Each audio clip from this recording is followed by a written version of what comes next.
મિત્રો ગોપાલ ઇટાલિયાને લઈને સમાચાર સામે આવી રહ્યા છે। ગોપાલ ઇટાલિયા વિસાવદરના ધારાસભ્ય ગોપાલ ઇટાલિયા સુરત પહોંચ્યા અને સુરતના કામરેજ વિધાનસભા મત વિસ્તારની અંદર આવનારી સ્થાનિક સ્વરાજની ચૂંટણીઓ, મહાનગરપાલિકા અને નગરપાલિકાની સ્થાનિક સ્વરાજની ચૂંટણીઓને લઈને તેઓ અત્યારથી મહેનત સુરતની અંદર હવે ચાલુ કરી દીધી છે। કારણ કે મિત્રો આમ આદમી પાર્ટી ગુજરાતની અંદર જન્મ સુરતની અંદરથી જ લીધો છે કે સુરતની અંદર 27 બેઠકો જીતીને આમ આદમી પાર્ટી આખા ગુજરાતને મેસેજ આપ્યો હતો કે આમ આદમી પાર્ટી હવે ગુજરાતની અંદર આવી ગઈ છે। એ જ સુરતની અંદર ગોપાલ ઇટાલિયા પહોંચ્યા અને ગોપાલ ઇટાલિયા કામરેજ મત વિસ્તાર જે છે, કામરેજ મત વિસ્તારની અંદર મોટી જનસભાનું આયોજન કર્યું હતું અને ત્યાં ગોપાલ ઇટાલિયા જે છે જનસભાને સંબોધી છે। મિત્રો ગોપાલ ઇટાલિયા સુરતની અંદર કંઈક હવે નવું કરશે, કારણ કે ગોપાલ ઇટાલિયા પહેલા સુરતની કતારગામ બેઠક પરથી ચૂંટણી લડી ચૂક્યા છે 2022ની અંદર। જો કે ત્યાંથી તેઓની હાર થઈ હતી, પરંતુ અત્યારે સ્થાનિક સ્વરાજની ચૂંટણીઓ સામે આવી રહી છે તેને ધ્યાને લઈને ગોપાલ ઇટાલિયા જે છે અત્યારે સૌરાષ્ટ્ર બેલ્ટને મજબૂત કરી રહ્યા છે અને સાથે સાથે તેઓનો જે વિસ્તાર છે સુરતને પણ મજબૂત કરવાનું પ્લાનિંગ બનાવી રહ્યા છે। ધીરે ધીરે તેઓની રણનીતિ સુરતની અંદર પણ હવે તેઓ બનાવી રહ્યા છે।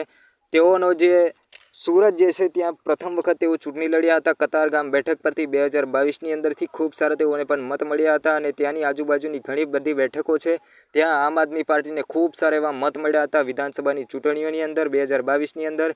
ત્યારે મિત્રો હવે ફરીથી એકવાર સ્થાનિક સ્વરાજની ચૂંટણી ગુજરાતની અંદર આવી રહી છે। ગુજરાતની અંદર સ્થાનિક સ્વરાજની ચૂંટણીને ધ્યાનમાં લઈને આમ આદમી પાર્ટીએ તનતોડ મહેનત ચાલુ કરી દીધી છે।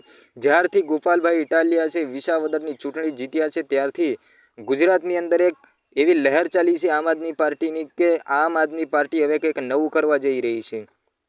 આમ આદમી પાર્ટી હવે ભાજપને મોટી ટક્કર આપી શકે છે તેવું લોકોનું માનવું છે, કારણ કે આમ આદમી પાર્ટી ધીરે ધીરે કરીને જનસભાઓ યોજી રહી છે, હજારો જનસભાઓ યોજીને લોકોને જોડી રહી છે અને ખાસ કરીને તે યુવાનો એની અંદર જોડાઈ રહ્યા છે।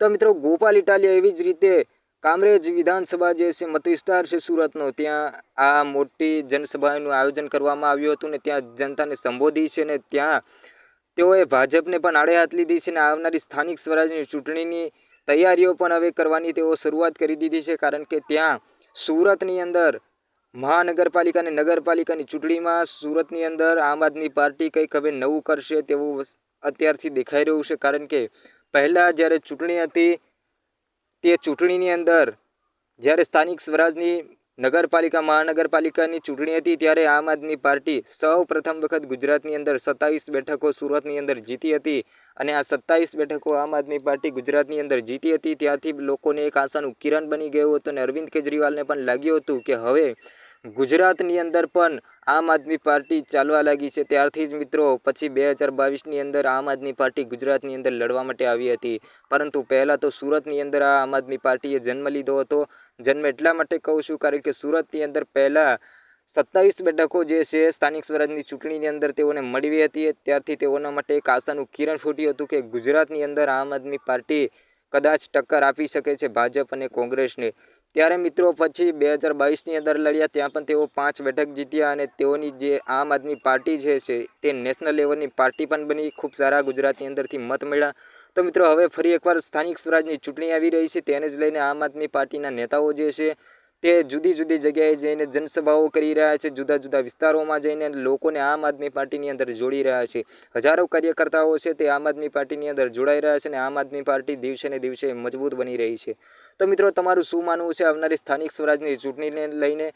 આવનારી સ્થાનિક સ્વરાજની ચૂંટણીમાં આમ આદમી પાર્ટી કેવી રહેશે, તેઓનું પરિણામ શું રહેશે તેઓની રણનીતિ? તો ચોક્કસથી તમે કમેન્ટની અંદર જણાવજો અને વિડીયો સારો લાગ્યો હોય તો વિડીયોને લાઇક કરજો, ચેનલને સબસ્ક્રાઈબ કરી લેજો।